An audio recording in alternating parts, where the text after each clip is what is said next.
Netaji Subhash Chandra Bose medical college में मंगलवार की सुबह इलाज के दौरान हिंदू सेवा परिषद के कार्यकर्ता दीपक केवट की मौत हो गई। परिजनों का आरोप है कि डायलिसिस के दौरान टेक्नीशियन ने लापरवाही बरती, जिस वजह से मौत हुई है।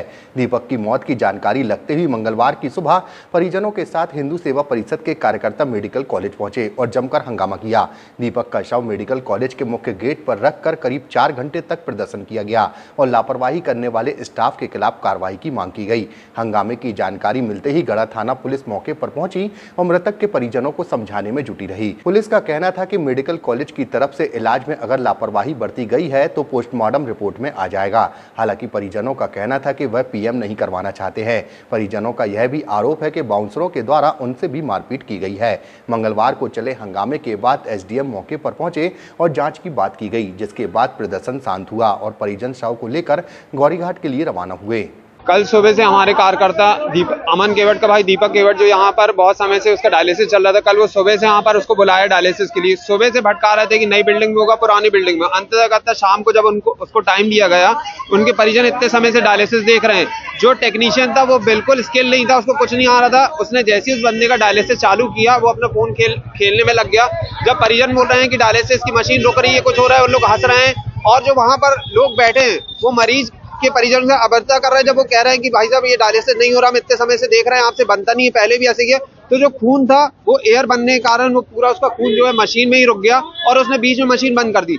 जब खबर पहुंची, हम लोग पहुंचे वहां पर, तो मशीन में देखा ब्लड था। उन्होंने पाइप निकाल दी, बोला अब इसका अगर खून कम हो गया है तो 6 घंटे बाद जांच होगी। परिजनों का ये कहना था कि तत्काल में जो टेक्नीशियन यहाँ पर बैठा है उसकी लापरवाही से इतनी बड़ी घटना हुई है, आप उसका कोई कार्रवाई नहीं कर रहे हो। साथ में यहाँ के पूरे बाउंसर वहां पहुंच गए, परिजनों के साथ धक्का मुक्की, गाली गलौज और इस प्रकार से कि मरीज ना हो के वो आतंकवादी कोई गुंडे हैं। और आज जब सुबह रात को उसके इलाज के दौरान सुबह मृत्यु हो गई, आज फिर उनके साथ पूरे परिजनों के साथ यहाँ पर बाउंसरों ने, विकास नायडू करके एक वो है, उसने धक्का मुक्की करी, पूरे बाउंसर पहुंच गए। आप यहाँ देख सकते हैं कि आज वो खत्म हो गए, उनकी माँ बेहोश होकर पड़ गई है। पूरी लापरवाही चल रही है यहाँ पर। यहाँ का बाउंसर है, पूरी गुंडागर्दी शुद्ध चल रही है। इलाज के नाम पे सिर्फ खाना पूर्ति हो रही है और कुछ नहीं हो रहा है। 28 तारीख को दीपक केवट जो गौरीघाट का निवासी है, उसको उसके परिजनों ने यहाँ उपचार के लिए भर्ती कराया था।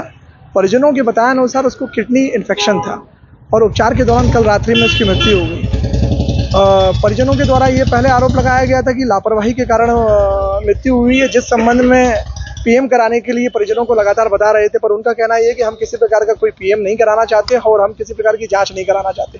लगातार 1 घंटे से समझाइश पुलिस के द्वारा समझाया गया कि आप पीएम कराएं, पीएम जब कराएंगे तभी वस्तुस्थिति स्पष्ट होगी कि किसी की लापरवाही है या नहीं।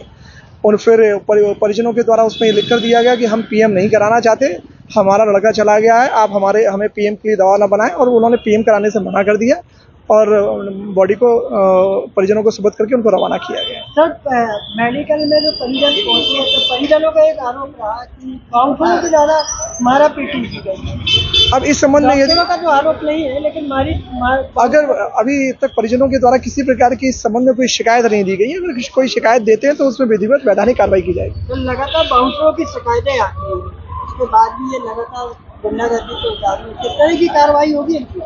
अगर बाउंसरों के द्वारा इस घटनाक्रम की लगातार पुनरावृत्ति की जाती है तो जो वैधानिक कार्रवाई होगी वैधानिक